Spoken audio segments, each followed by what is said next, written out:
The Great Hall of the Galactic Council was quiet for the first time in years. Representatives from 47 different worlds sat in their floating chairs, all eyes focused on the large screen at the front of the room.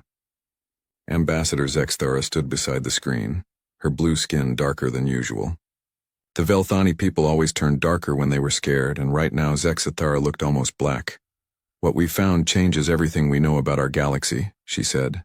Her voice was steady, but everyone could hear the fear in it. 3 weeks ago, our research team was exploring the outer spiral. They were looking for new mining sites. Instead, they found something that should not exist. The screen flickered to life. Images filled the air above the gathered representatives.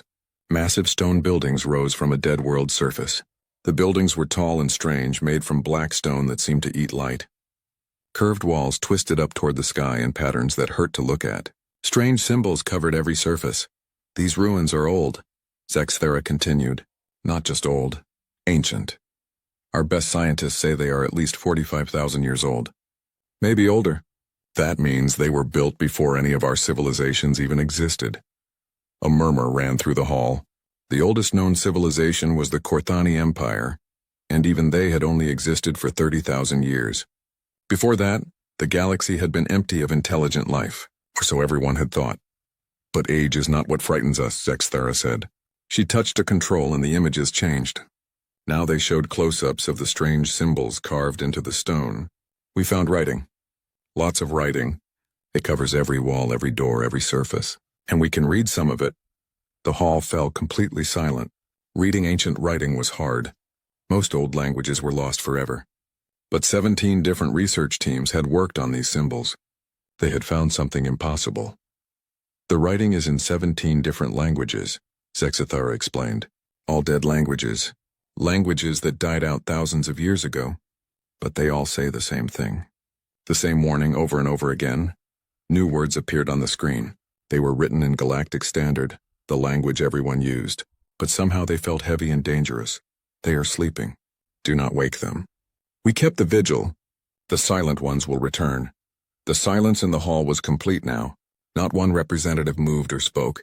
The words hung in the air like a threat. "Who are the silent ones?" asked Representative Kor from his floating chair. He was old even for a Tashari, and his green feathers were almost white with age. "And who wrote these warnings?" Zexthara touched her controls again.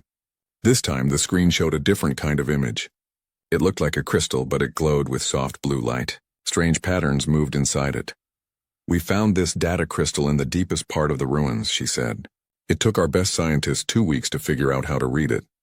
What we found inside makes the warnings look simple." The crystal's glow grew brighter on the screen. Then words began to appear. Not symbols this time, but actual words in languages they could understand. "The crystal contains fragments of historical records," Zexthara explained. "They tell the story of a species that once ruled half our galaxy. A species called humans." More murmurs filled the hall. No one had ever heard of humans before. The galactic database had no record of them. How could an entire species just disappear from history? "According to these records, humans came from a world called Earth," Zexthara continued. "They were bipedal mammals, similar to several species we know today. But they were different in important ways. They could live almost anywhere. Hot worlds, cold worlds, high gravity, low gravity. They adapted to everything." Images appeared on the screen. They showed creatures that looked a bit like the Tashari, but without feathers. A bit like the Velthani, but without the blue skin. They stood upright on 2 legs and had 2 arms. Their faces were smooth, with small eyes and strange mouth shapes. "They built cities on 1,000 worlds," Zexthara said. "They explored every corner of space we have mapped and many places we have not. They were builders and explorers. But when they needed to be, they were also warriors." The images changed again. Now they showed massive ships flying through space. The ships were huge, bigger than anything the Galactic Council had ever built. They had smooth, curved hulls that seemed to flow like water, but despite their beauty, there was something dangerous about them. "The records say humans were the most effective fighters the galaxy had ever seen," Zexthara explained. "Not because they were the strongest or the fastest, but because they never gave up. They would keep fighting when any other species would surrender. They would find a way to win when winning seemed impossible." Representative Korv leaned forward in his chair. "If they were so powerful, what happened to them?" "Where are they now?" Zexithara's skin grew even darker. That is the mystery. 40,000 years ago, they just vanished. Every human world, every human station, every human ship gone. All at the same time. No battles, no invasions, no natural disasters. They just left empty cities behind and disappeared into space. Perhaps they died out, suggested Representative Mira from the dolphin-like Aquari delegation. Disease, maybe, or some internal war. No, Zexithara said firmly. The cities show no signs of battle or plague. The humans just left. But before they did, they left those warnings. Warnings about something sleeping, something they were watching, and they called themselves the Silent Ones. The hall was quiet again. Everyone was thinking about the same thing. If humans had been so powerful, what could have made them leave? What could have scared them so much that they would abandon their entire civilization? There is something else, Zexithara said. Her voice was almost a whisper now. Something we detected 3 days ago. She touched her controls one more time. The screen now showed a map of the galaxy. Thousands of dots marked the locations of known civilizations. Lines showed the major trade routes and communication networks. It was a map everyone had seen many times before, but now there was something new on the map. A red line moving slowly across the galaxy in a perfect spiral pattern. It touched every major star system but never stopped at any of them. Long-range sensors detected this energy signature moving through hyperspace, Zexithara explained. It is unlike anything in our databases. The signature is massive, bigger than anything we have ever built, and it is moving in a pattern that will take it to every inhabited system in the galaxy. What kind of pattern? Asked Representative Korv. A mathematical one, Zexithara replied. Perfect and precise. It will take exactly 733 years to complete one full spiral, then it will start again. This is not random movement. This is the work of intelligence. Representative Mira's large eyes grew even larger. Could it be the humans? Could they be returning? We do not know, Zexithara admitted. The energy signature matches no known technology, but the mathematical precision fits what we know about human engineering. They always built things with perfect mathematical relationships. The red line on the screen continued its slow spiral across the galaxy. Everyone in the hall watched it move, thinking about what it might mean. Were the humans coming back after 40,000 years? And if they were, why now? There is one more thing, Zexithara said. The spiral pattern is not random. Our mathematicians have analyzed it. The signature visits every star system in a specific order. It checks the systems where we found the warnings first. Then it moves to systems where we found other human ruins. It is following a path that only someone with detailed knowledge of human history could know. The implications hit everyone at the same time. If something was following human historical sites, it had to know about humans. It had to have some connection to the vanished species. What are our options? Asked Representative Korv. We have sent scout ships to intercept the signal, Zexithara replied. But they are still 3 days away from making contact. Until then, we can only wait and watch. And if it is hostile? Asked Representative Mira. Zexithara was quiet for a long moment. According to the records, humans commanded technology we cannot understand. If they have returned and they mean us harm, our fleets would not be able to stop them. The hall fell silent again. Everyone was thinking about the same thing. The galaxy had been peaceful for thousands of years. Wars were rare and small. The Galactic Council kept order through discussion and agreement. But now they might be facing something beyond their understanding. What about the warnings? Asked a new voice. Representative Thane from the insect-like Zephyri delegation rarely spoke, but when he did, everyone listened. The warning said the Silent Ones would return, but they also said something was sleeping. What if the humans did not leave by choice? What if they left to guard against something else? Zexithara nodded slowly. That is what frightens me most, she said. The warnings were not just about humans returning. They were about something else. Something the humans were watching. Something they did not want anyone to wake up. And now? Asked Representative Thane. Now we have expanded across the galaxy, Zexithara replied. We have built cities and stations in places that were empty for 40,000 years. We have explored regions of space that the old maps marked as forbidden. What if we have gone somewhere we should not have gone? What if we have disturbed something that was meant to stay asleep? The red line continued its spiral across the galactic map. Everyone watched it move, knowing that in 3 days they would have their answers. The scout ships would make contact with whatever was creating the signal. They would learn if the humans were truly returning, And if they were, whether they came as friends or enemies. But deep in their hearts, everyone in the hall knew that the galaxy was about to change forever. The age of peaceful expansion was ending. The Silent Ones were returning, and with them would come answers to questions the galaxy was not sure it wanted to ask. As the session ended and the representatives returned to their ships, the red line continued its patient spiral across the stars. Somewhere in the depths of space, something that had been waiting for 40,000 years was finally coming home. Captain Sarah Voss had volunteered for the deep space mission because she was bored. 20 years of flying trade routes between safe known worlds had left her hungry for adventure. When the Galactic Council asked for volunteers to investigate the mysterious energy signature, she was the first to raise her hand. Now, floating in her command chair aboard the exploration ship Meridian, she was starting to think boredom might not have been so bad after all. "Captain," called her science officer, Dr. Kethmore. The small furry Rillan was staring at his screens with all four of his eyes wide open. "You need to see this." Sarah moved her chair closer to his station. On his main screen was an image that made no sense. A ship floated in the darkness ahead of them, but calling it a ship was like calling a mountain a small hill. The thing was massive beyond belief, easily the size of a small moon. "How big is it?" Sarah asked. "Approximately 800 kilometers long," Dr. Kethmore replied. His voice was steady, but his fur was standing up straight. Among his people, that was a sign of extreme nervousness. 400 kilometers wide. "The mass readings are impossible." Sarah looked at the ship again. It did not look like anything in the galactic databases. Instead of the straight lines and sharp angles that most civilizations used, this ship was all curves and flowing shapes. It looked like it had been grown rather than built.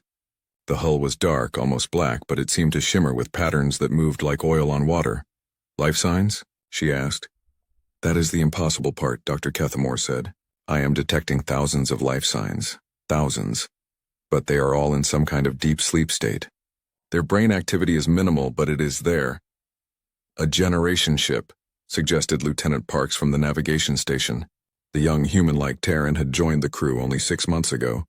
Maybe they were traveling somewhere and had to put their people in sleep chambers. Dr. Kethmore shook his head. "The energy patterns are wrong for normal sleep chambers. This is something else. Something much more complex." As they watched, lights began to flicker along the massive ship's hull. Not the steady lights of normal ship systems, but patterns that seemed to pulse like a heartbeat. The pulses started slow, then grew faster. "It is responding to our presence," Dr. Kethmore said. "The ship knows we are here." "How is that possible?" Sarah asked. "Our sensors show no active systems, no crew moving around." "I do not know," the science officer admitted. "But something is definitely happening." The lights continued to pulse, and now they could hear something too. A low humming sound that seemed to come from everywhere at once. It was not quite music, but it was not random noise either. There was a pattern to it, a rhythm that almost made sense. "Captain," called Communications Officer Zara from her station. "I am receiving a signal." "From the ship?" "No, that is the strange part. The signal is not coming from the ship. It is coming from all around us. Like space itself is talking." Sarah felt a chill run down her spine. "Put it on speakers." The bridge filled with a sound unlike anything they had ever heard. It was like voices singing, but the voices were not quite right. They were too deep, too complex, as if each voice was actually many voices speaking together, and beneath the singing was something else. A sound like machinery, but machinery that had been running for so long it had learned to dream. "Can you understand any of it?" Sarah asked. Zara worked at her controls for several minutes. "Some of it is in old languages, languages that died out thousands of years ago. But there are patterns I recognize. Give me a moment." The singing continued, growing louder and more complex. The lights on the massive ship pulsed faster, and now they could see that sections of the hull were opening. Not breaking apart, but unfolding like flower petals. Smooth passages revealed themselves, lit by that same strange pulsing light. "I think it is an invitation," Zara said finally. "The patterns match greeting protocols from several ancient languages. It wants us to come aboard." "That could be a trap," Lieutenant Parks pointed out. "Maybe," Sarah agreed. "But if this ship is connected to the energy signature the Council detected, we need to investigate. This might be our only chance to get answers." She made her decision. "Prepare a shuttle. Dr. Kethmore, you are with me. Lieutenant Parks, you have the bridge. If we are not back in 6 hours, return to council space and report what you found. Captain, Park said. Maybe we should wait for backup. The nearest council ship is 3 days away, Sarah replied. If this ship decides to leave, we might never get another chance. 20 minutes later, Sarah found herself piloting a small shuttle toward one of the open passages in the massive ship's hull. Dr. Kethmore sat beside her, his instruments recording everything. Behind them, Security Chief Rhaegar checked his weapons for the 5th time. The big Corvani warrior was nervous, which was saying something. His people were known for being fearless. The passage is big enough for our shuttle, Sarah observed, almost like they expected visitors our size. Or they built it for people their size and we happened to fit, Dr. Kethmore suggested. As they flew into the passage, the walls around them began to glow. Not electric light, but a soft, warm glow that seemed to come from the material itself. Strange symbols appeared on the walls, flowing past them like water. Some of the symbols looked familiar, though Sarah could not say why. Are you recording this? She asked Dr. Kethmore. Everything, he confirmed. But Captain, these energy readings are beyond anything I have seen. The walls are not just glowing. They are thinking. What do you mean, thinking? The patterns of energy flow match neural activity. The ship itself appears to be alive in some way. The passage opened into a vast chamber that took Sarah's breath away. The ceiling was so high she could not see it in the dim light. The walls curved away in all directions, covered with more of the flowing symbols, but it was what filled the center of the chamber that made them all stop and stare. Thousands of crystal chambers were arranged in perfect spirals throughout the space. Each chamber was about the size of a person, and each one glowed with soft blue light. Inside the chambers they could see shapes. People, but not like any people they knew. Humans, Dr. Kethmore whispered. They matched the descriptions from the archaeological records. Sarah moved closer to one of the chambers. Inside was a woman floating in some kind of liquid. She had smooth skin, no fur or scales or feathers. Her hair was long and dark and her face was peaceful. She looked like she was sleeping, but there was something more. Patterns of light moved beneath her closed eyelids as if she was dreaming. How many? Sarah asked. Dr. Kethmore consulted his scanner. At least 50,000 in this chamber alone. And I am detecting similar chambers throughout the ship. All humans? As far as I can tell. But Captain, these readings are strange. They are not just in suspended animation. Their minds are active. Very active. It is like they are all having the same dream. Security Chief Rhaegar pointed his weapon toward a sound from across the chamber. Something is moving. They turned to see one of the crystal chambers opening. The liquid inside drained away and the woman they had been looking at began to stir. Her eyes opened and she looked directly at them. Sarah expected her to be confused or afraid. Instead, the woman smiled. How long? She asked. Her voice was clear and strong and she spoke perfect galactic standard. How long what? Sarah replied. How long have we been sleeping? The woman asked as she stepped out of the chamber. She was wearing a simple gray outfit that seemed to fit perfectly. I need to know how much time has passed. Dr. Kethmore stepped forward. According to our records, humans disappeared from the galaxy 40,000 years ago. The woman nodded as if this was exactly what she had expected. Then it is time. Time for what? Sarah asked. Instead of answering, the woman walked to a section of the wall covered with symbols. She placed her hand on the wall and the symbols began to change. New patterns flowed across the surface and the chamber filled with a low humming sound. My name is Dr. Elena Vasquez, the woman said. I am the wake-up coordinator for this vessel, and you have arrived just in time for the most important moment in galactic history. More chambers began to open throughout the vast space. Men and women emerged, all moving with the same calm confidence as Dr. Vasquez. They spoke to each other in quiet voices, checking instruments that appeared on the walls when they touched them. We need to go, Dr. Vasquez said to Sarah. The others will want to meet you. They have been waiting a very long time for this moment. The others? Sarah asked. The command crew, Dr. Vasquez explained. They have been awake in the deep levels, maintaining the ship and monitoring the galaxy. They knew you were coming long before your sensors detected us. As they followed Dr. Vasquez through corridors that seemed to reshape themselves as they walked, Dr. Kethmore whispered to Sarah, Captain, the energy readings from this ship are impossible. It is using technology that should not exist. I know, Sarah whispered back. But Dr. Vasquez speaks our language perfectly. How is that possible? Galactic Standard was developed only 5,000 years ago. I heard that, Dr. Vasquez said without turning around. We have been monitoring galactic communications for the entire time we were asleep. We learned your languages, studied your cultures, watched your civilizations grow. We had to know when the time was right. The time for what? Sarah asked again. This time Dr. Vasquez stopped walking and turned to face them. Her expression was serious, almost sad. The time to wake up, she said. The time to return to the galaxy. The time to fulfill our promise. What promise? Security Chief Regar asked.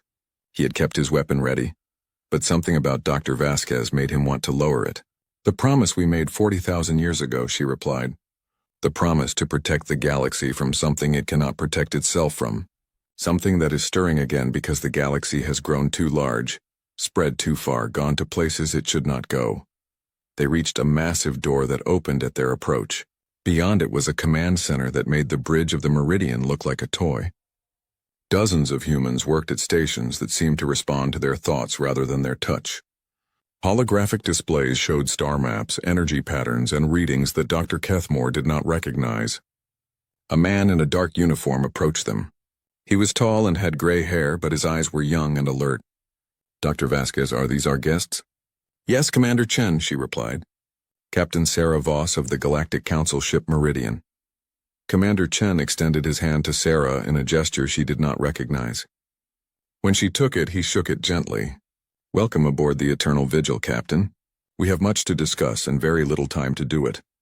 Commander, Sarah said, we need to understand what is happening. The Galactic Council is concerned about the energy signature your ship has been creating. As they should be, Commander Chen replied. That signature is not just from our ship. It is from our entire fleet. We have been patrolling the galaxy for 40,000 years, keeping watch on places your people should never go. But now those places are stirring and our patrol is no longer enough. What kind of places? Dr. Kethmore asked. Commander Chen looked at him with eyes that had seen too much. Places where reality grows thin, Dr. Kethmore. Places where something waits that should never be allowed to wake up. Places your expanding civilization has been building colonies dangerously close to. The command center around them hummed with activity as more humans awakened and took their stations. Outside, Sarah could see through the transparent walls that other ships were approaching. Ships like the Eternal Vigil, massive and impossible with the same flowing designs and glowing hulls. How many ships? She asked. Enough, Commander Chen replied. We knew this day would come. We have been preparing for 40,000 years. Now it is time to see if our preparations were sufficient. Dr. Vasquez touched a control, and a new display appeared in the air above them. It showed the galaxy, with thousands of red points scattered throughout. These are the danger zones, she explained. Places where the barriers between realities are weak. For 40,000 years we have been watching them, keeping them stable, but your civilization has expanded into 3 of them in the last century. And that is bad? Sarah asked. Commander Chen's expression grew grim. Captain, you have no idea. The conference room aboard the Eternal Vigil was unlike anything Captain Sarah Voss had ever seen. The walls seemed to be made of living light, shifting and flowing with patterns that almost made sense. Representatives from the Galactic Council sat around a table that appeared to be carved from a single piece of crystal, facing the humans who had awakened from their 40,000-year sleep. Dr. Elena Vasquez stood at the head of the table, her hands resting on a device that projected images into the air above them. Commander James Chen sat beside her, his gray hair reflecting the strange light from the walls. Behind them, other humans worked quietly at stations that seemed to respond to their thoughts. Before we begin, Dr. Vasquez said, you need to understand what you are seeing. This ship, these people, this technology, none of it should exist according to your current understanding of physics. Ambassador Zexathara, who had arrived with the council delegation 6 hours earlier, leaned forward in her chair. What do you mean? 40,000 years ago we learned that the universe is not what it appears to be, Dr. Vasquez explained. Reality has layers. What you see, what you measure with your instruments, what you call the physical universe, is only the surface. Beneath it are deeper levels where thought becomes real, where will shapes matter, where the very concept of existence can be challenged. Dr. Kethmore raised one of his 4 hands. That sounds like philosophy, not science. Commander Chen spoke for the first time. Dr. Kethmore, what is the square root of -1? The Rillan scientist blinked in confusion. That is an imaginary number. It has no real value. Exactly, Chen said. But imaginary numbers are essential for understanding quantum mechanics, aren't they? Just because something is imaginary doesn't mean it isn't real in the ways that matter. Dr. Vasquez touched her device, and the air above the table filled with new images. They showed star charts, but not like any star charts the council representatives had seen. These charts had extra dimensions, layers upon layers of space that folded in on themselves. 43,000 years ago, humanity encountered something that existed in those deeper layers, she continued. Something that was old when our galaxy was young. Something that had been sleeping in the spaces between realities. What kind of something? Asked Representative Corv. Dr. Vasquez was quiet for a long moment. When she spoke again, her voice was careful, as if the words themselves were dangerous. We never gave it a name, she said. Names have power in the deep layers. To name something is to give it more reality, but we can describe what it does. It unmakes things, not just destroys them. It makes them never have existed in the first place. The conference room fell silent. The concept was hard to even think about. How did you encounter it? Ambassador Zexthara asked. Commander Chen stood and walked to the wall, which immediately displayed new images at his approach. We were explorers then, pushing into regions of space that had never been mapped. One of our deep space missions found something impossible. A star system where the planets orbited in patterns that violated the laws of physics. When our scientists tried to study it, the entire research fleet simply stopped existing. Stopped existing? Representative Corv asked. Not destroyed, Dr. Vasquez clarified. Unmade. The ships, the crews, the records of their mission, even the memories of the people who had sent them. All of it just wasn't anymore. If we hadn't had automated backup systems that existed in deep storage, we would never have known they had ever existed at all. The images above the table changed again. Now they showed a map of human space as it had been 43,000 years ago. Hundreds of worlds, thousands of ships. A civilization that spanned half the galaxy. We tried to quarantine the area, Commander Chen continued. We set up warning beacons, established patrol routes to keep ships away. But the effect was spreading. Reality around the anomaly was becoming unstable. Stars began to flicker in and out of existence. Planets would be there one day and gone the next. With no record they had ever been there. So you fought it, said Security Chief Rhaegar. The Corvani warrior understood battles, even if he didn't understand the enemy. For 3,000 years, Dr. Vasquez confirmed. It was unlike any war ever fought. How do you battle something that exists in the spaces between thoughts? How do you destroy something that can make your weapons never have existed? New images appeared above the table. They showed human fleets unlike anything in the current galaxy's databases. Ships that seemed to exist in multiple dimensions at once.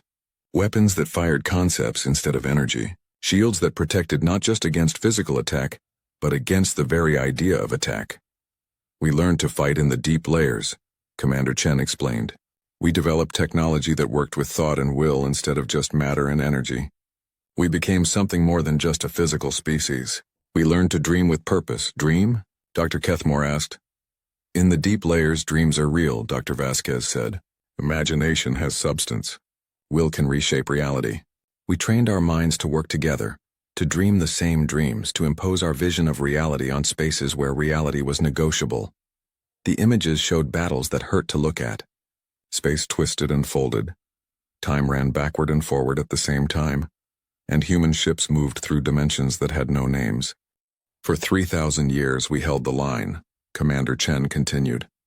We contained the entity, prevented it from spreading further, but we could not destroy it. Every time we thought we had won, it would adapt, find a new way to attack reality itself. So what did you do? Ambassador Zexthara asked. Dr. Vasquez sat down heavily in her chair. We made the hardest decision in human history. We realized that the entity fed on conflict, grew stronger with each battle. The only way to contain it was to stop fighting in the traditional sense. You surrendered? Representative Corv asked. No, Commander Chen said firmly. We evolved. We developed a new strategy. Instead of fighting the entity directly, we would contain it by becoming its eternal guards.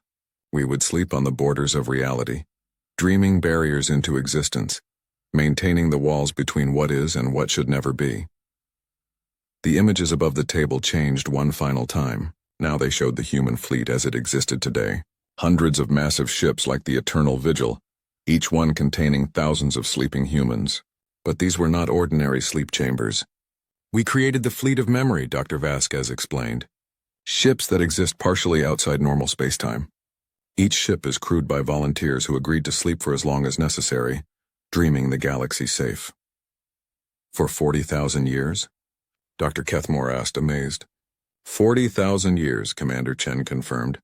Every human in those sleep chambers has been dreaming the same dream. A dream of strong walls, of barriers that cannot be crossed, of an entity contained in sleeping. Our dreams became reality in the deep layers, holding the darkness at bay.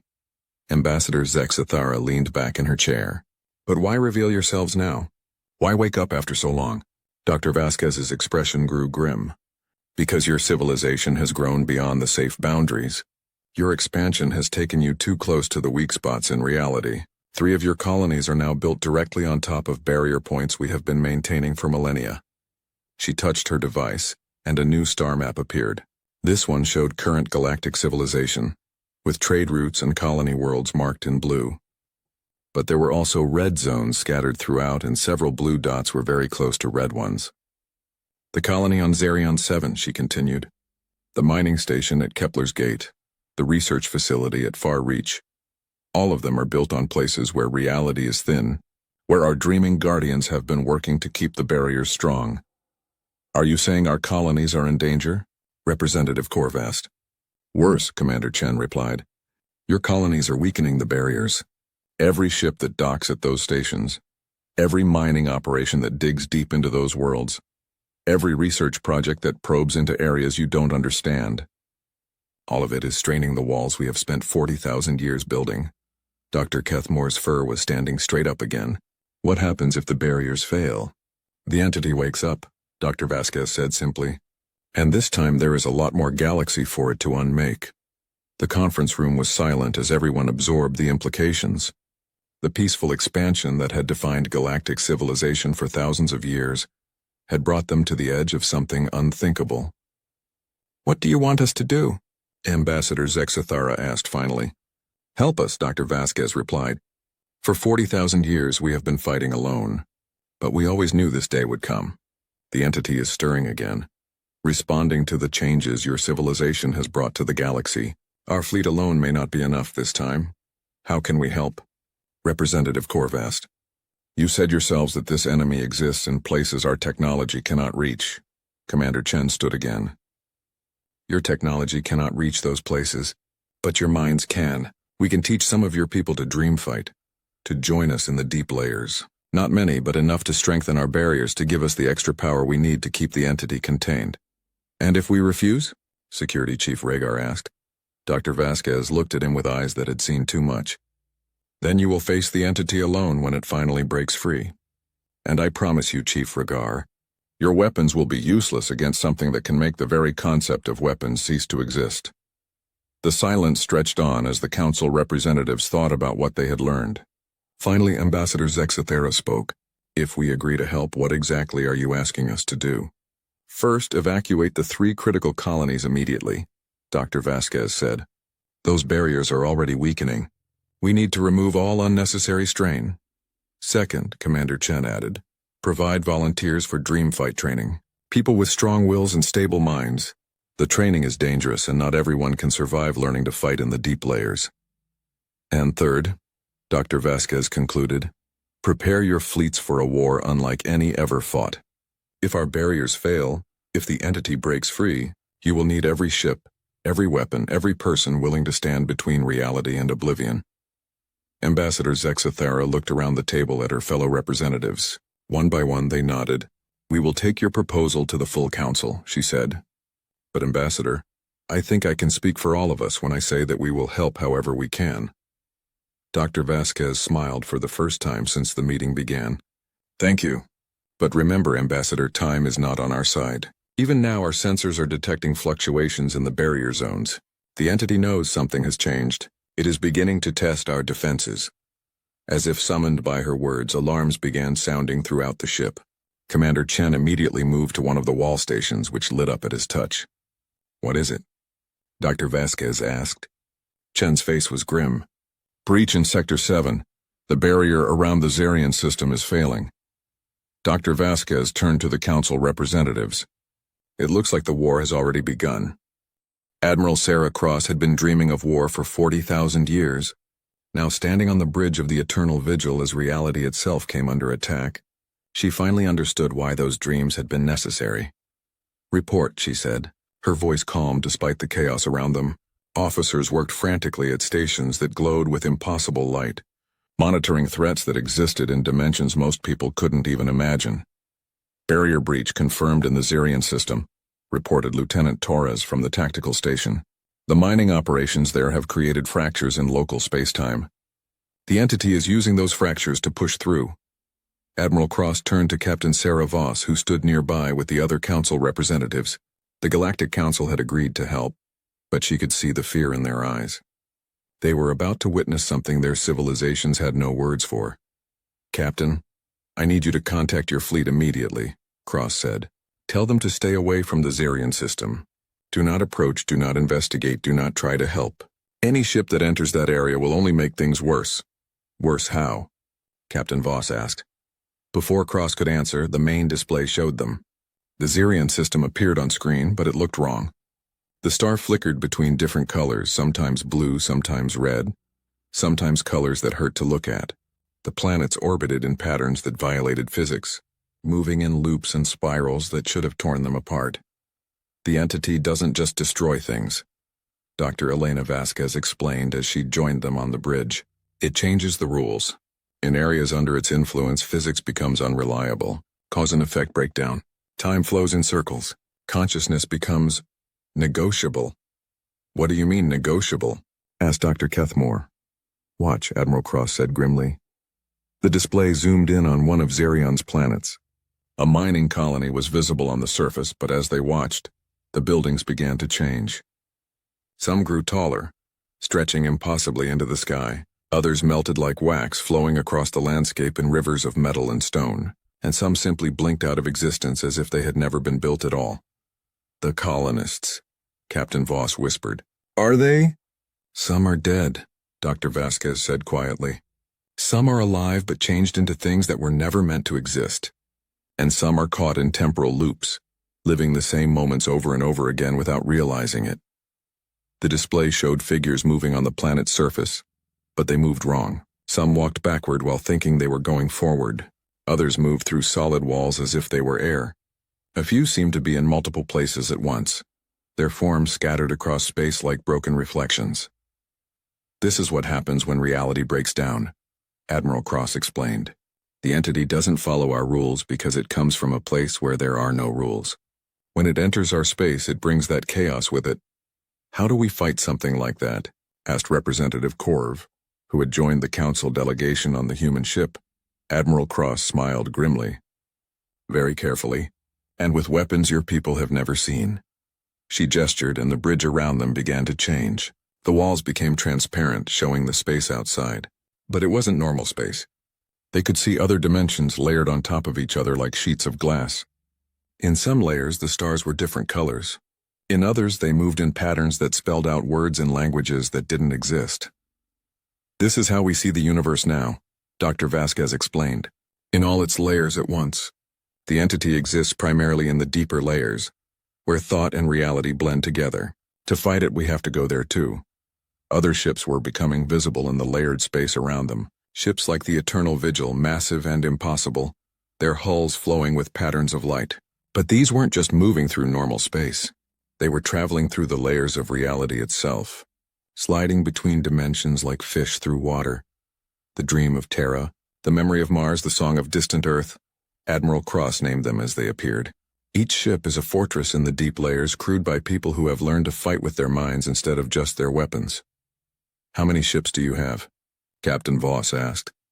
373, Cross replied, each one containing between 50 and 100,000 sleeping guardians. For 40,000 years they have been dreaming barriers into existence, holding the darkness at bay. The tactical display changed, showing the approaching human fleet in formation around the breached barrier. But this wasn't a normal military formation. The ships moved in spirals and circles, creating patterns that seemed to have meaning beyond mere strategy. Each ship's position creates a mandala of protection, Dr. Vasquez explained. The geometry itself has power in the deep layers. Our formation is both a battle array and a prayer made manifest. A prayer to what? Asked Dr. Kethmore. To the idea that reality should remain stable, Admiral Cross said. To the concept that existence is better than non-existence. To the hope that consciousness can triumph over chaos. Alarms sounded again, and the display shifted to show new breaches opening throughout the galaxy. Not just at Xerion, but at the other colony sites the humans had warned about. The entity was pushing through in multiple places at once. It's learning, Admiral Cross said grimly. For 40,000 years it has been testing our barriers, finding weak points. Now it's using everything it has learned to attack simultaneously. The images from the breach sites were horrifying. At Kepler's Gate mining station, the asteroids had begun to move in impossible ways, forming shapes that spelled out concepts too dangerous to think about. Ships that tried to evacuate found their engines working backward, pushing them toward the danger instead of away from it. At the Far Reach research facility, the scientists had been studying dark matter when reality around them simply stopped making sense. Some of them were now existing in multiple time streams at once, aging and growing younger simultaneously. Others had become living equations. Their bodies transformed into mathematical formulas that walked around the station. This is what your expansion into forbidden space has caused, Admiral Cross said to the Council representatives. By building in areas where reality is thin, you've given the entity footholds in our dimension. We didn't know, Captain Voss said desperately. If you had warned us, we tried, Dr. Vasquez interrupted. The warnings were carved into every human ruin your people found. They are sleeping. Do not wake them. But you thought it was primitive superstition. Because it sounded like superstition, Representative Korv protested. Warnings about sleeping gods and ancient evils? No rational species would take such things seriously. Admiral Cross turned to face him directly.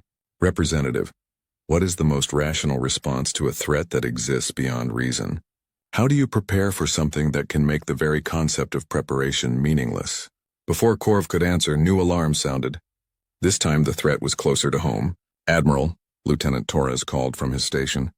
Massive distortion forming at the edge of the system. Something is coming through. The main display showed empty space, but as they watched, reality began to bend and twist. Stars in the background seemed to stretch like taffy, and space itself developed cracks that leaked impossible colors. All ships, battle stations, Admiral Cross commanded. Prepare for deep layer engagement. Around them, the human fleet began to change. The ship's hulls became translucent, showing the sleeping chambers within. But now the chambers were glowing brighter, and patterns of light were flowing between them like neural pathways. The sleeping guardians are linking their dreams, Dr. Vasquez explained to the watching council representatives. Together they will create a barrier of pure will around this system. What can we do to help? Captain Voss asked. Stay back and observe, Admiral Cross replied. This first battle will tell us how much the entity has grown in power. If our current forces are not enough, we will need to wake more guardians and train your people faster than we had hoped. The distortion in space grew larger, and something began to emerge from it. It wasn't a ship or a creature in any sense that made sense. It was a concept given form, an idea that had learned to hate existence.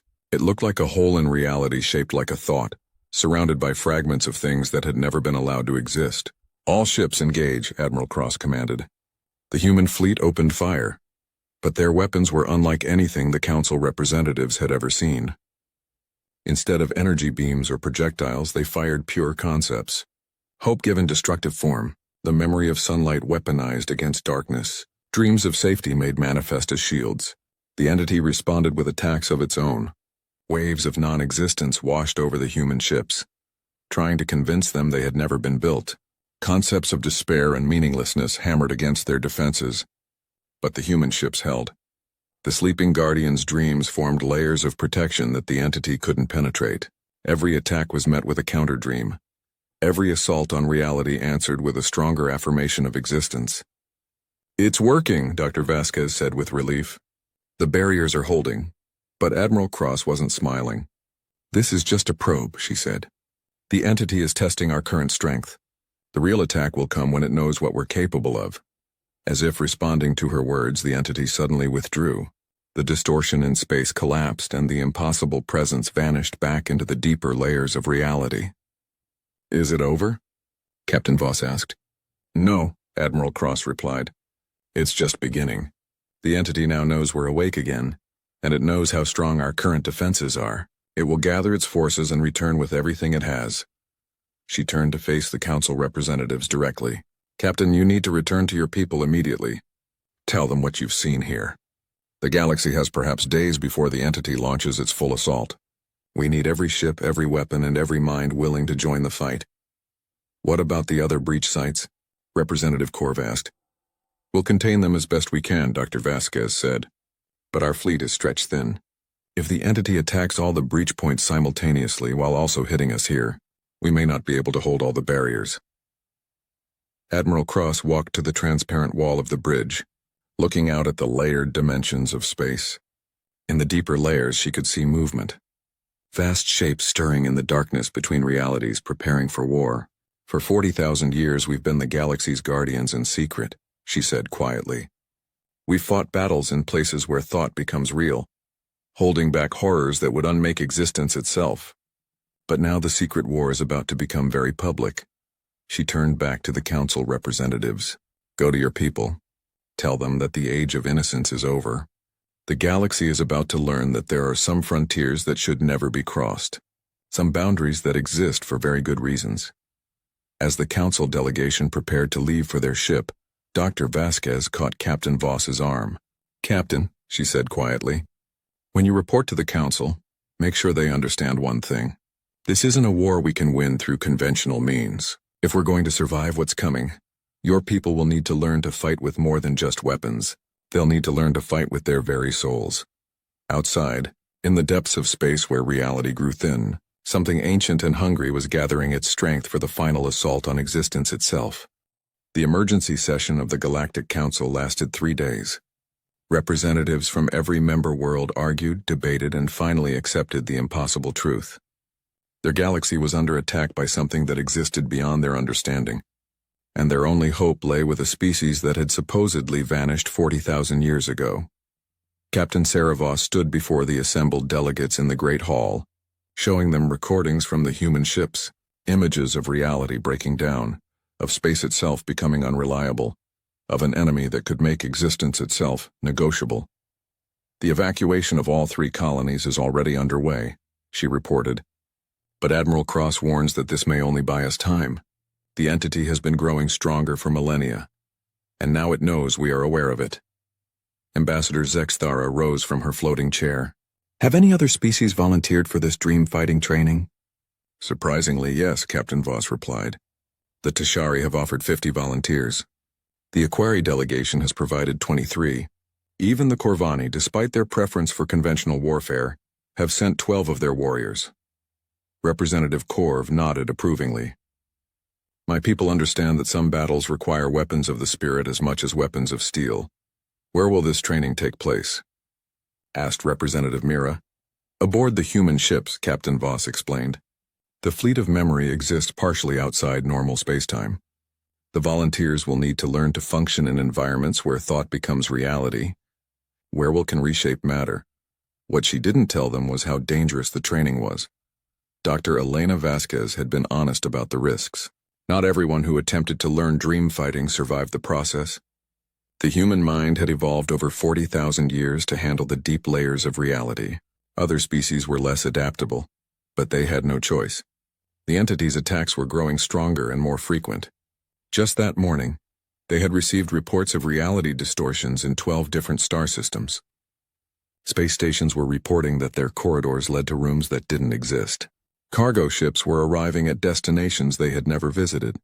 And on 3 different worlds, people were aging backward or forward at random rates.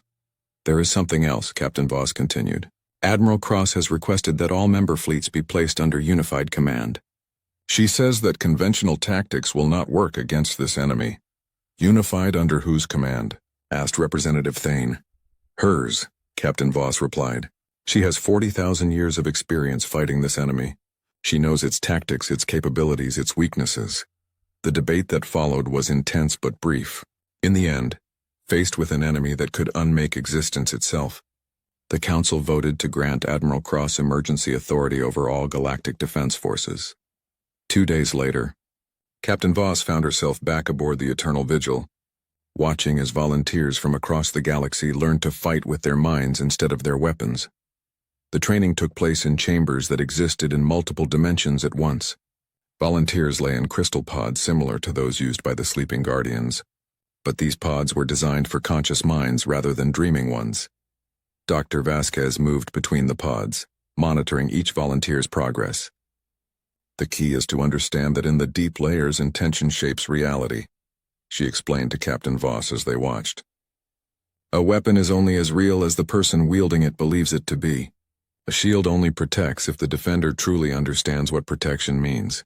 How do you teach someone to believe differently about reality? Captain Voss asked. Very carefully, Dr. Vasquez replied. And not everyone can learn. Watch. She indicated one of the pods where a young Tashari officer was training. In the pod's display, they could see what the volunteer was experiencing. He stood in a space that looked like the interior of a ship, but the walls were made of crystallized starlight and the floor was a sea of liquid mathematics.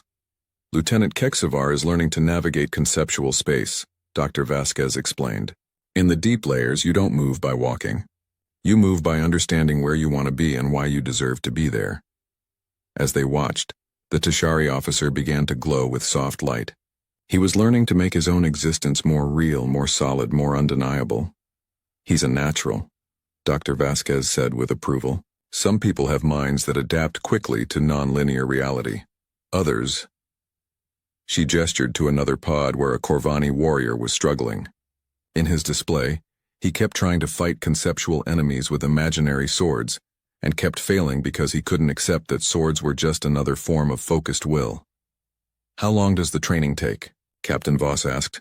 For basic competency? 2 weeks. For true effectiveness? Years. But we don't have years. Alarms suddenly echoed through the training chamber. Dr. Vasquez immediately moved to a wall station, which lit up at her touch. What is it? Captain Voss asked. Major breach forming at the galactic core, Dr. Vasquez replied grimly. All the smaller attacks were just diversions. The entity is making its real move. They hurried to the bridge where Admiral Cross was coordinating the response. The main display showed the galaxy from a perspective that included all the layers of reality. At the very center, where the massive black hole anchored their spiral of stars, something impossible was taking shape. The entity is using the gravitational anomaly of the galactic core to tear a permanent rift between dimensions, Admiral Cross explained as they joined her.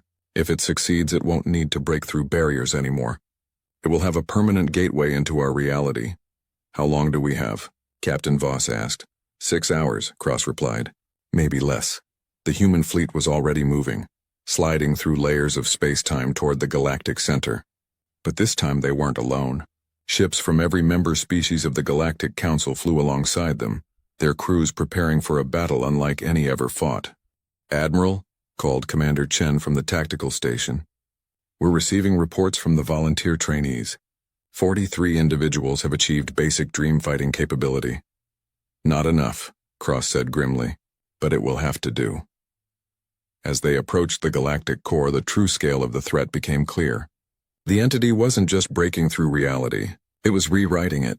Space around the central black hole had become a maze of impossible geometry, where straight lines curved back on themselves and time flowed in spirals. All ships assume mandala formation, Admiral Cross commanded. Conventional vessels to the outer rings, dream fighters to the inner circles. The combined fleet arranged itself in a vast pattern around the galactic core. Human ships formed the center, their hulls glowing with the dreams of their sleeping guardians. Around them, council ships took defensive positions, their crews preparing to provide support they didn't fully understand. Admiral, Dr. Vasquez called from her station. The entity is emerging. What came through the rift defied description. It was larger than planets but had no fixed size. It was darker than space but glowed with anti-light. It was shaped like hunger given form, like the concept of ending made manifest. All dream fighters engage, Admiral Cross commanded. The battle that followed took place in dimensions that had no names.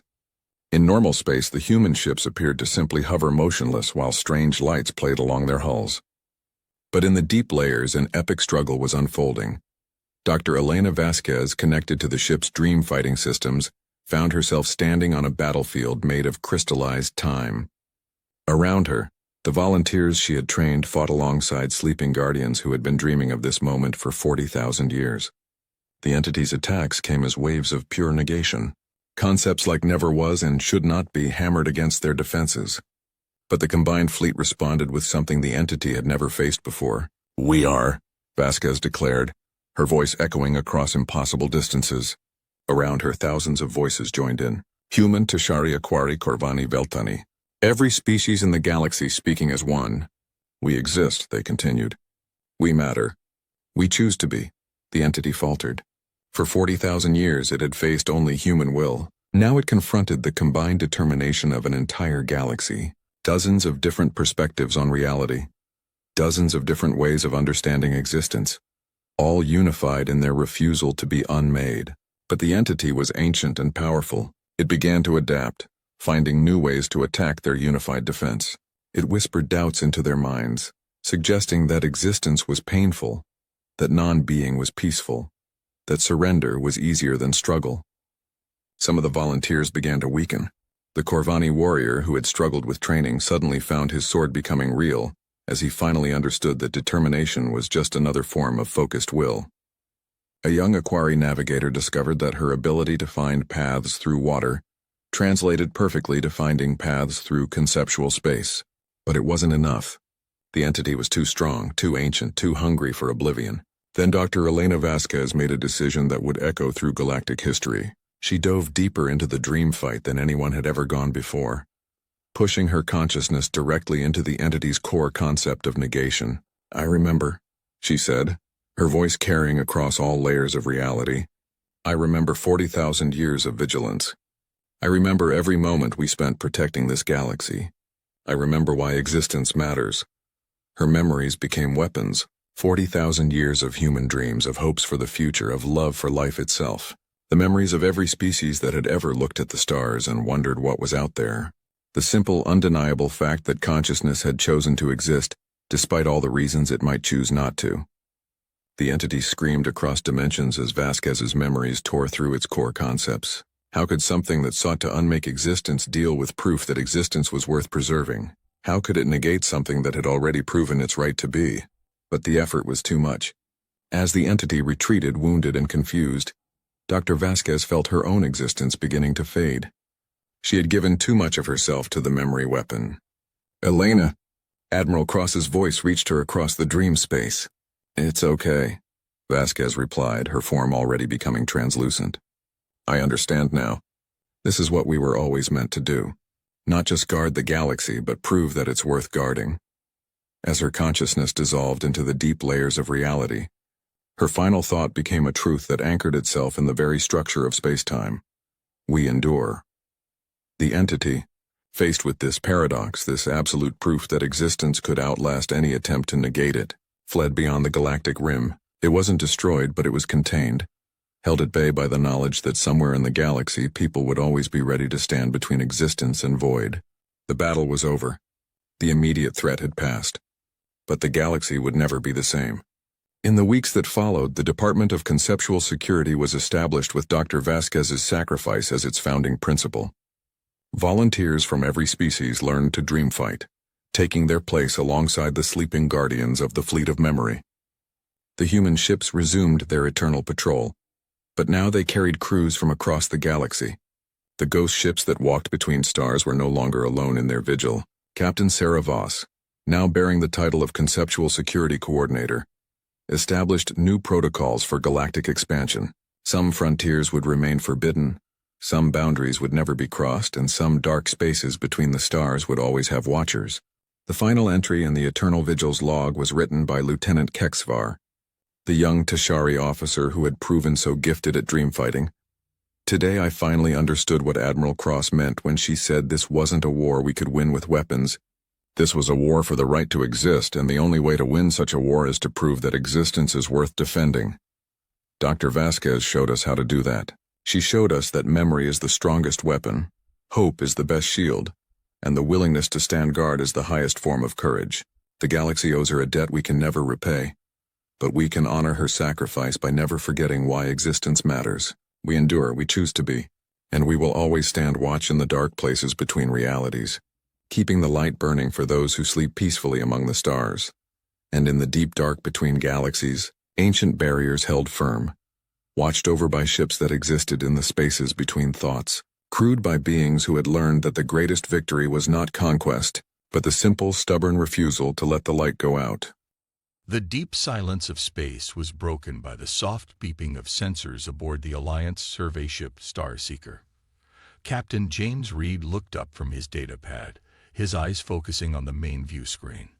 It was supposed to be a normal day of border patrol in the Outer Rim, but something felt different. "Captain, I'm picking up an unusual reading," said Tom Parker, the sensor operator. His fingers moved quickly across the control panel as he tried to make sense of the data. "It's big, really big." Reed walked over to the sensor station, his boots making soft sounds against the metal floor. The Starseeker was a small ship, just perfect for patrol duties, but what they were seeing on the sensors made their vessel feel tiny. "Can you clear up that image?" Reed asked, pointing at the blurry shape on the screen. The shape was massive, far larger than any normal ship should be. "Working on it, sir," Tom replied, adjusting the sensors. "Whatever it is, it's about twice the size of a standard Alliance battleship." The bridge crew fell silent as the image slowly became clearer. What they saw made them all stare in disbelief. It was definitely a warship, but unlike anything they had ever seen before. Its dark hull seemed to both reflect and absorb light in impossible ways. The design was elegant yet threatening, with smooth lines that shouldn't have been possible in spacecraft construction. "Sir," called out Linda Morris from the science station, "the energy readings from that ship, they don't make any sense. According to these measurements, it's somehow using less energy than a cargo shuttle while maintaining systems that should require the power of a small sun." Reed scratched his head, trying to understand what they were seeing. In his 20 years of space service, he had never encountered anything like this. "Any identification markings?" he asked. The next discovery hit them even harder. "Sir, you're not going to believe this," Tom said, his voice shaking slightly. "The markings are in English. It's a human ship." This revelation sent a wave of confusion through the bridge. Humans were considered a minor race in the Alliance, barely 50 years into their membership. They weren't supposed to have technology like this. The most advanced human ships were basic cruisers, nothing more than modified Alliance designs. "Open a communication channel," Reed ordered. He straightened his uniform, aware that this moment could be historically significant. "Unknown vessel, this is Captain James Reed of the Alliance survey ship Starseeker.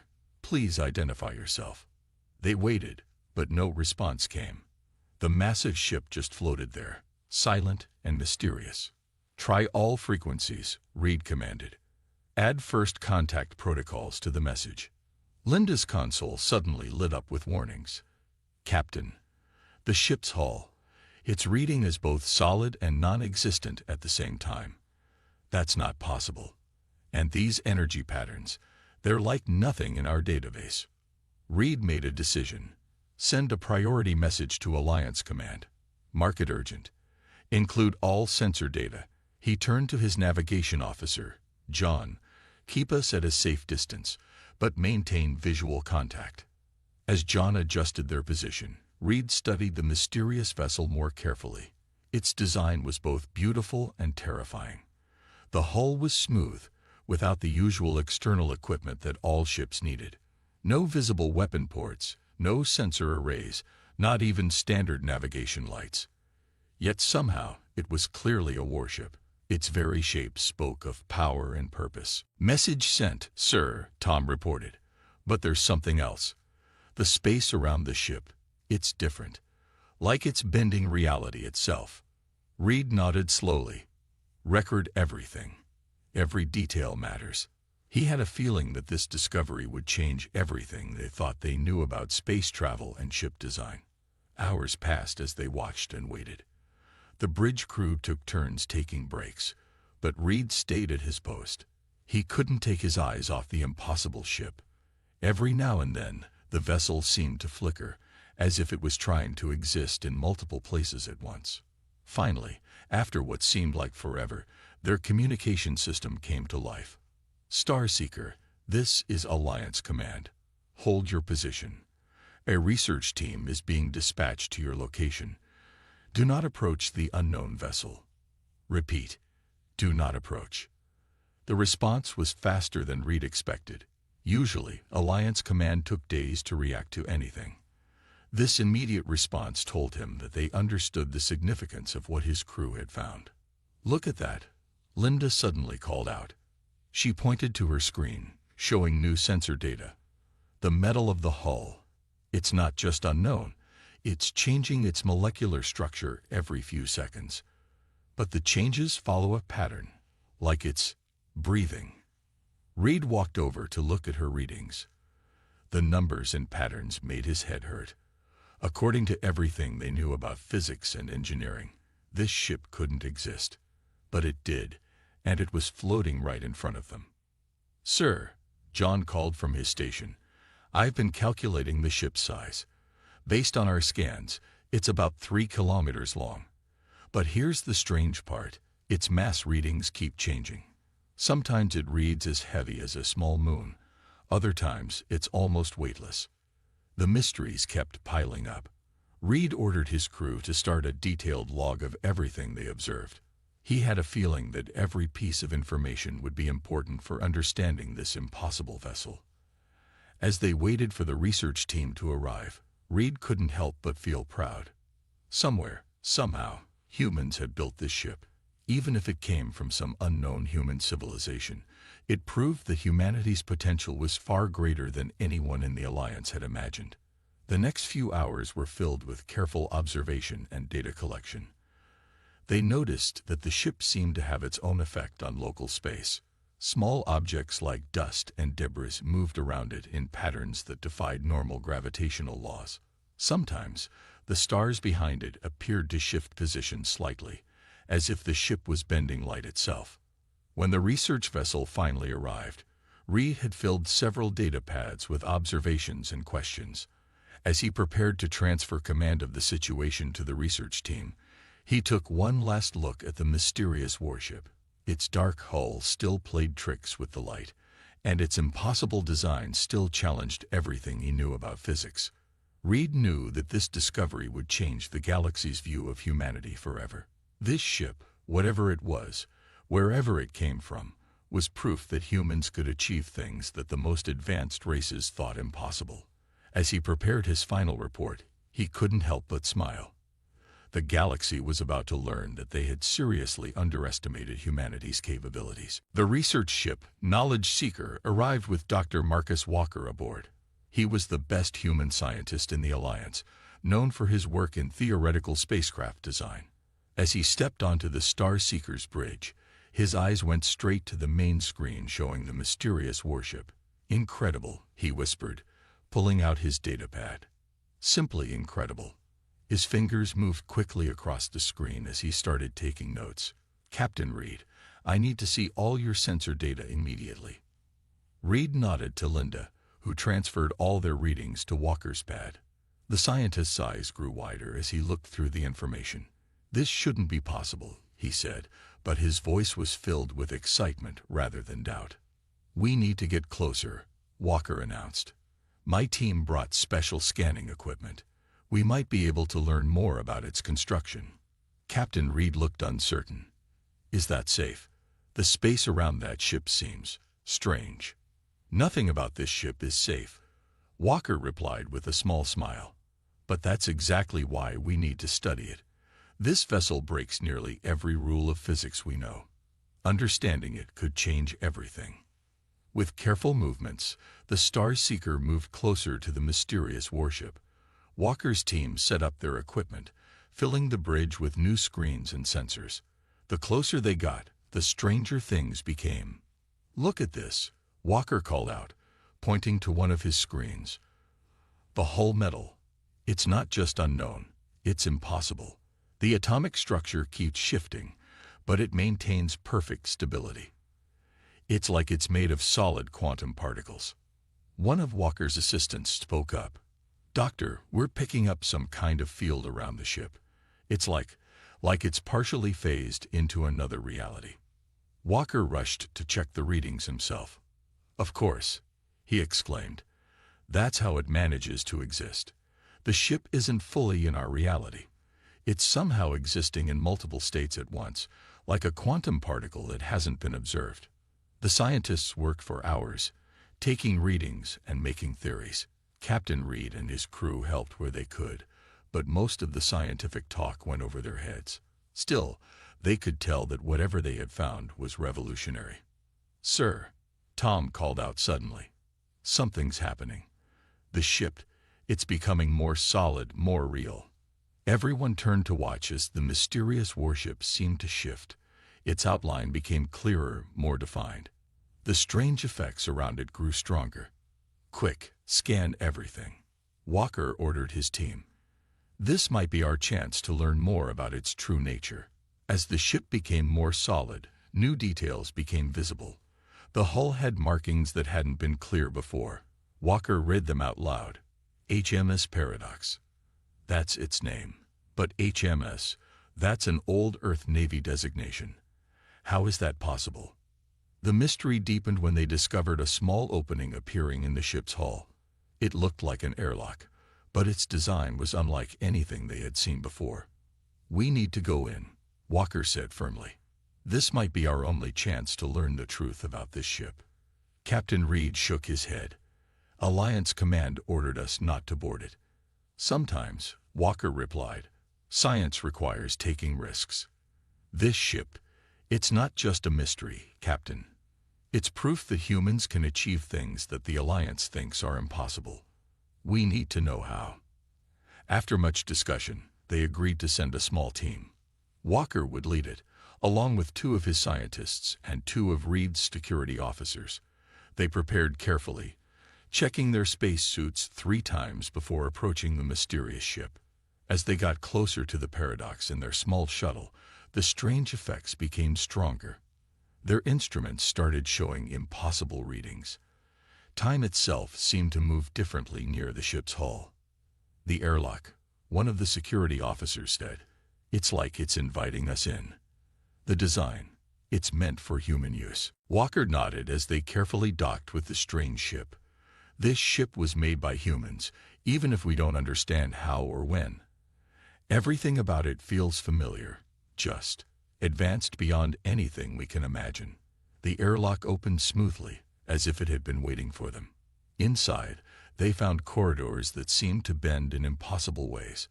The walls had a subtle glow that provided perfect lighting without any visible sources. The air is breathable, Walker announced, checking his instruments. The life support systems are still working, but these readings suggest they're not using any power. That's impossible. They moved deeper into the ship, finding more impossible things with each step. Rooms that were bigger on the inside than they should be. Control panels that responded to thought rather than touch. Technology that made the most advanced Alliance equipment look primitive. In what seemed to be the ship's main computer room, Walker found something that made him gasp. These data crystals, they're storing more information than should be possible in this universe. As they carefully connected their equipment to the ship's systems, information began flowing. The security officers kept watch while the scientists worked, trying to understand the flood of data. This is incredible, Walker said, his voice full of awe. According to these logs, this ship, it's from another timeline. A reality where humanity became the dominant force in the galaxy. They developed technology that our scientists think is impossible. The team spent hours downloading and studying the information. They learned that the Paradox was more than just a warship. It was a testament to human potential. In its reality, humanity had unlocked secrets of the universe that the Alliance races hadn't even dreamed of. But as they worked, something strange began to happen. The ship started to become less solid again, as if it was trying to shift back to its previous state. "We need to leave," Walker said reluctantly. "The ship is shifting between realities again. If we stay, we might get trapped here." They quickly gathered their equipment and data, making their way back to the airlock. As they returned to their shuttle, they could see the paradox starting to fade, becoming ghost-like again. Back on the Starseeker, Walker and his team began studying the information they had gathered. "This is just the beginning," he told Captain Reed. "What we found today, it's going to change everything. This ship is proof that humanity's potential is far greater than anyone imagined." Reed looked at the mysterious warship on his screen, watching as it continued to flicker between states of reality. He couldn't help but feel proud. Somewhere out there, in another timeline, humans had built something that defied the very laws of physics. Maybe, with what they had learned today, they could start working toward that same potential in their own reality. The next few days aboard the Starseeker were filled with constant work as Dr. Walker and his team studied the data they had gathered from the HMS Paradox. Every new piece of information they decoded left them more amazed than the last. Walker sat in the ship's meeting room, surrounded by holographic displays showing the information they had recovered. Captain Reed and his senior crew watched as the scientist explained their latest findings. "The truth is more incredible than we imagined," Walker said, pulling up a complex diagram. "The paradox isn't just from another timeline. It's from a reality where humanity took a completely different path. In that world, we didn't join the Alliance. Instead, we developed our own technology, our own path to the stars." He touched another control, and a new image appeared. It showed Earth, but not like they knew it. This Earth was surrounded by massive space stations and shipyards that made their most advanced facilities look like children's toys. In that reality, humanity faced a terrible threat. Walker continued. Something was destroying entire galaxies, eating stars, ending whole civilizations. The other humanity built the paradox as part of their last hope to stop it. Linda raised her hand. "But how did it end up here, in our reality?" Walker's face grew serious. "That's the most amazing part. They didn't just build a warship, they built something that could travel between realities. The paradox was designed to find other versions of humanity and help them." He brought up more data, showing complex equations that seemed to bend and twist on the screen. The ship's main computer contains detailed records of how they developed their technology. Everything from basic engine designs to weapons that could damage space itself. But it's not just technical data, it's also warnings. "Warnings about what?" Reed asked, leaning forward in his chair. "About the responsibility that comes with such power," Walker replied. The other humanity learned hard lessons about advanced technology. They made mistakes, faced consequences. They wanted to make sure that if other versions of humanity found this ship, they would learn from those mistakes. Tom spoke up from his position near the door. "But why make it so strange? Why does it keep shifting between realities?" "Because it had to," Walker explained. "The ship exists in multiple realities at once. It's how it survived the journey between timelines. But that same feature is now causing problems. The paradox is trying to stabilize itself in our reality, but the process is causing strain on the fabric of space itself." Reed's face showed concern. "Is it dangerous?" "Yes and no," Walker said. "The ship's systems are designed to prevent catastrophic failure, but its presence here is causing changes in local spacetime. Small changes now, but they're growing." The scientist pulled up another display, this one showing the space around the paradox. Strange patterns of energy moved through the void, like ripples in a pond. "We need to make a decision," Walker continued. "The ship's data cores contain technology that could advance humanity by centuries. Designs for engines that don't need fuel, weapons that could destroy stars, shields that could protect entire planets. But using this knowledge, it would change everything. The balance of power in the Alliance, the very nature of space travel itself." The room fell silent as everyone considered the implications. Their humanity had always been seen as a minor race, barely worth noticing in galactic politics. With the technology from the Paradox, they could become one of the most powerful species in known space. "There's more," Walker added, his voice getting quieter. "The ship's records show why they sent it across realities. The threat they faced, the one that was destroying galaxies, it exists in all realities.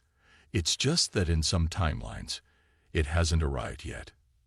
That revelation hit everyone hard. The idea that some cosmic horror was out there, slowly making its way toward their galaxy, made the decision about the Paradox even more important. "The other humanity didn't just send us technology," Walker explained. "They sent us a warning and a chance to prepare. They had to face this threat alone, but they wanted to make sure other versions of humanity wouldn't have to." Reed stood up and walked to the window, looking out at the mysterious warship. "So what do we do? If we report everything we found, the Alliance will want to take control of the ship and its technology." "Maybe that's not our decision to make," Linda suggested. "The ship was sent to help humanity, not the Alliance." Walker nodded slowly. "The ship's systems are coded to human DNA. Its most advanced technology can only be accessed by human minds. The other humanity made sure their gift would reach the right hands." As they discussed what to do, alarms suddenly started blaring throughout the Starseeker. Tom rushed to check the sensors. "The Paradox," he shouted. "It's becoming more solid again. But this time, something's different. The energy patterns are changing." They all rushed to the bridge, watching as the mysterious warship seemed to pulse with internal light. Streams of energy flowed across its hull, and for the first time, they could see it clearly without any of the strange shifting effects. "It's stabilizing," Walker said, checking his instruments. "The ship is choosing to fully enter our reality, but that shouldn't be possible. The strain on space-time should be too great." Reed ordered everyone to battle stations, not sure what was about to happen. But as they watched, the Paradox's hull began to glow with a soft blue light. Patterns of energy spread out from the ship, touching the fabric of space itself. "It's not just stabilizing," Walker said in awe. "It's repairing the damage its presence caused. The ship isn't just advanced technology. It's a key to understanding how reality itself works." As the light show continued, data began streaming into their computers. The Paradox was sending them more information, but this time it was different. These weren't just technical specs or historical records. This was a message, a direct communication from the other humanity to their counterparts in this reality. "They're not just giving us their technology," Walker said as he read the incoming data. "They're giving us their legacy, everything they learned, everything they achieved, all their hopes for humanity's future. They want us to succeed where they failed, to be ready for what's coming." The bridge crew watched in silence as the Paradox completed its transformation, finally becoming a permanent part of their reality. The impossible warship had chosen to stay, bringing with it knowledge that would change humanity's path forever. News of the Paradox spread through the Alliance like wildfire. Within days, ships from every major race began arriving in the sector. They kept their distance, held back by Alliance peacekeeping vessels, but their presence made everyone aboard the Starseeker nervous. "They're afraid," Walker said, watching the growing fleet of observation ships on the main screen. "For the first time, they're seeing humanity as a potential threat to their power." Captain Reed nodded, counting the vessels. 15 capital ships now, and more arriving every hour. "The Alliance Council is demanding we hand over all our data about the Paradox." The situation had grown tense.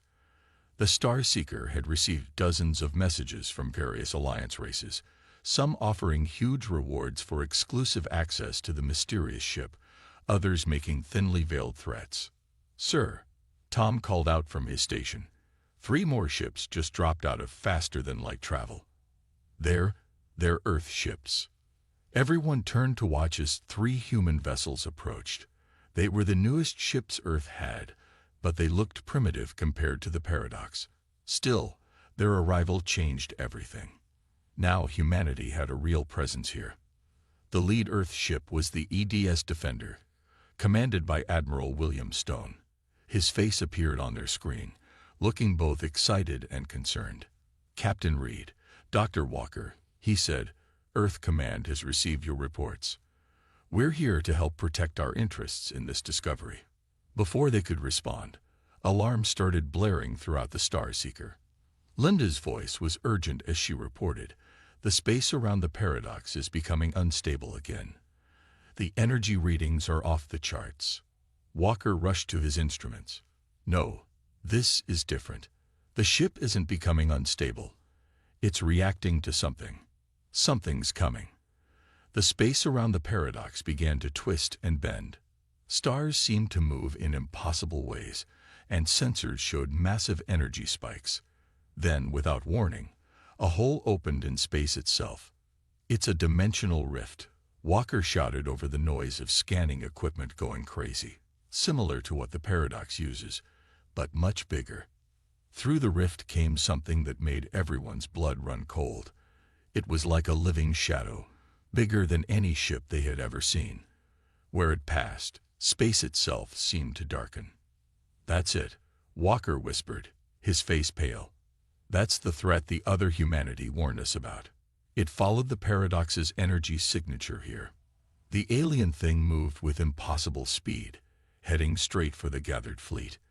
Alliance ships began firing their weapons, but their most powerful shots passed right through the creature without effect. Then the paradox moved. For the first time since they found it, the mysterious warship came fully to life.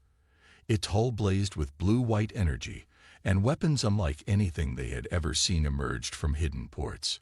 "The ship's automated defense systems are activating," Walker said, reading the flood of data on his screens. "It's doing what it was built to do, protecting humanity." The paradox fired, and reality itself seemed to bend around its weapons. Beams of pure white light struck the shadow creature, and for the first time, they heard it scream. The sound shook their ships and made their sensors explode with static. "All ships, fall back," Admiral Stone ordered over the general channel. "Let the paradox handle this. Our weapons are useless against that thing." They watched in awe as the impossible warship engaged the creature in battle. The paradox moved with impossible grace, its weapons tearing holes in the shadow being substance. But the creature was powerful too, its attacks making space itself ripple and tear. "The paradox is downloading something to our computers," Linda reported. It's weapons data and shield designs." Walker rushed to examine the information. "The ship is showing us how to fight these things. Quick, transmit this data to the Earth ships." As they watched, the 3 Earth vessels began to glow with the same blue-white energy as the paradox. Their systems were adapting, changing, becoming more like the impossible warship. "Engineering reports our weapons are changing," Reed said, watching his own displays. "The paradox is upgrading us, preparing us to fight." The shadow creature seemed to realize what was happening. It turned its attention to the Earth ships, moving to attack them before they could complete their transformation. But the paradox intercepted it, its weapons blazing. The battle was like nothing they had ever seen. The paradox and the creature fought across dimensions, their conflict visible only in the way space bent and twisted around them. Normal weapons would have been useless, but the paradox's technology operated on a completely different level. Finally, with a sound that shook the universe, the paradox landed a killing blow. Its main weapon fired a beam of energy that seemed to unravel the very fabric of the creature's being. The shadow thing broke apart, its substance dissolving into nothing. But the victory came at a cost. The paradox's hull showed damage, its perfect surface scarred by the creature's attacks. More worrying were the readings from its power core. "The ship's quantum matrix is destabilizing," Walker reported, his voice urgent. "The battle damaged its reality-shifting systems. If we don't do something, it could tear apart space for light years around." Reed looked at his crew, then at the gathered fleet of Alliance and Earth ships. The paradox had just saved them all, and now it needed their help. "Dr. Walker," he said firmly, "what do we need to do?" Walker worked quickly at his console. "The shit's trying to teach us, even now. Look at these schematics. If we can channel enough power through the Earthship's new systems, we might be able to help stabilize the paradox." Admiral Stone's voice came over the comm. "Whatever you need, Doctor. That ship just saved humanity. Maybe saved the whole galaxy. We're not going to let it die now." The 3 Earth ships moved into position around the paradox, their newly upgraded systems glowing brightly. The Star Seeker joined them, forming a perfect square around the damaged warship. "Channel all power to the new quantum stabilizers," Walker instructed. "The paradox will guide us. Just follow its lead." Energy began flowing between the ships, creating a web of light that held the paradox in place. The impossible warship's systems merged with theirs, showing them how to manipulate the fabric of space itself. "It's working," Walker said excitedly. "The paradox is stabilizing. But more than that, it's teaching us how to use its technology. This isn't just a rescue mission. It's humanity's first step toward becoming what we were meant to be." 3 days after the battle, representatives from every major alliance race gathered on a neutral space station to discuss what had happened. Humanity, once considered a minor power, now sat at the center of attention. The paradox floated nearby, repaired but changed, its impossible hull now bearing the scars of its victory. Dr. Walker stood before the gathered ambassadors, with Captain Reed and Admiral Stone by his side. The room was tense, filled with fear and confusion. Many races wanted the paradox destroyed, claiming it was too dangerous. Others wanted to claim it for themselves, hoping to unlock its secrets. "The paradox is not just a warship," Walker began, his voice steady despite the pressure. "It's a message from another version of humanity, a gift and a warning." He activated a holographic display showing the shadow creature they had fought. "This entity is just one of many. In the reality the paradox came from, these beings destroyed countless civilizations. They feed on stars, on planets, on life itself. And they exist in all realities, including ours."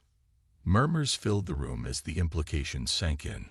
Walker continued, "The other humanity fought them alone. They developed technologies beyond anything we can imagine. But it came too late. Their civilization fell, but not before they created the paradox, a ship designed to cross between realities and help other versions of humanity prepare." An ambassador from the Tellarites, one of the oldest alliance races, stood up. "Why humanity? Why not send this ship to more advanced races?" Admiral Stone answered this question. "Because in that reality, humanity proved to be uniquely adaptable. We approached problems differently, saw solutions where others saw only obstacles. The other humanity believed that was true of all versions of humanity across all realities." Walker nodded, bringing up new images showing the technical data they had recovered. "The paradox wasn't sent to give us weapons. It was sent to show us a different path, a different way of thinking about physics, about reality itself." The room grew quiet as Walker explained what they had learned. The paradox's technology wasn't just advanced, it was built on entirely different principles. It didn't fight against the laws of physics. It worked with them in ways no one had considered possible. "We're not asking for permission to use this technology," Admiral Stone said firmly. "The paradox has already decided that humanity is ready. Its systems are responding to human operators, teaching us, guiding us." This statement caused an uproar. The Alliance had always maintained strict controls over technological development, claiming it was for everyone's safety. The idea that humanity might suddenly leap centuries ahead terrified many of the older races. "Enough." The voice came from the Arcturian ambassador, one of the most respected members of the Alliance. "We all saw what happened. That thing would have destroyed us all if not for the paradox. If similar threats exist, we need to be ready." The debate continued for hours, with arguments going back and forth. Finally, a compromise was reached. Humanity would be allowed to study the paradox, but under Alliance observation. Any technologies developed would be shared, though humanity would maintain primary control of the ship itself. As the meeting ended, Reed found Walker staring out a viewport at the scared warship. "Not the outcome you hoped for?" Reed asked. Walker smiled slightly. "Actually, it's exactly what I expected. The other humanity knew this would happen. The Paradox's database predicted it all. The fear, the political maneuvering, everything. And they sent the ship anyway." Reed seemed confused. "Yes, because they also predicted what comes next." Walker's smile grew wider. "The Paradox isn't just teaching us about technology, Captain. It's teaching us about responsibility, about cooperation. The ship is designed to work best when all races contribute their knowledge." Reed looked back at the impossible warship. In the days since the battle, its appearance had changed subtly. The damage was repaired, but its surface now showed patterns that reflected the contributions of Alliance races who had helped stabilize it. "The ship is adapting," Walker explained, following Reed's gaze. "It's incorporating the best ideas from everyone who studies it. That's what the other humanity wanted, not for us to dominate the galaxy, but to lead it towards something better." Back on Earth, the impact of the Paradox's discovery was already being felt. Universities worldwide were studying the data, finding new insights in every line of code, every strange equation. The ship's quantum computing principles alone had sparked a revolution in information technology. 6 months after the discovery, the first Earth ship built using Paradox principles was ready for testing. It was smaller than traditional vessels, but incorporated technologies that seemed like magic to most observers. Its engines didn't burn fuel. They manipulated space itself. Its hull wasn't made of metal, but of materials that could think and adapt. Walker stood on the bridge of this new ship, the EDS Unity, as it prepared for its first flight. Captain Reed had been given command, with Linda serving as his science officer and Tom as his navigator. The rest of the crew was equally balanced between humans and representatives from other Alliance races. "All systems ready, Captain," Linda reported, her fingers moving across controls unlike any seen before in the Alliance. "The Paradox is standing by to escort us." Reed nodded, looking out at the impossible warship that now served as humanity's teacher and protector. "Take us out, Mr. Parker. Easy speed until we clear Earth orbit." The Unity moved smoothly, its systems working in perfect harmony. Unlike traditional ships, there was no vibration, no sense of movement. Space simply shifted around them, carrying the vessel forward with elegant precision. As they cleared orbit, the Paradox moved alongside them, its scared hull gleaming in the sunlight. For just a moment, Walker thought he saw something, like ghostly figures standing on the impossible warship's bridge, watching them with approval. "We're ready for the jump to faster than light," Tom announced. "The Paradox has transmitted the coordinates." Reed turned to Walker. "Doctor, would you like to give the order? None of this would have been possible without you." Walker shook his head. "No, Captain, this isn't about individuals anymore." The other humanity understood that. Their greatest achievement wasn't building an impossible ship. It was learning to work together in ways we're only beginning to understand. Reed nodded, appreciating the sentiment. "Unity, prepare for dimensional jump. Let's see what lessons the universe has to teach us." As the ship's new engines powered up, creating a corridor through space-time itself, Walker looked back at Earth growing smaller behind them. The Paradox had changed everything. Not by making humanity powerful, but by showing them their potential. It had given them a glimpse of what they could become if they chose the right path. The Unity slipped into faster-than-light travel, following the Paradox into the unknown. This wasn't an ending, Walker realized, but a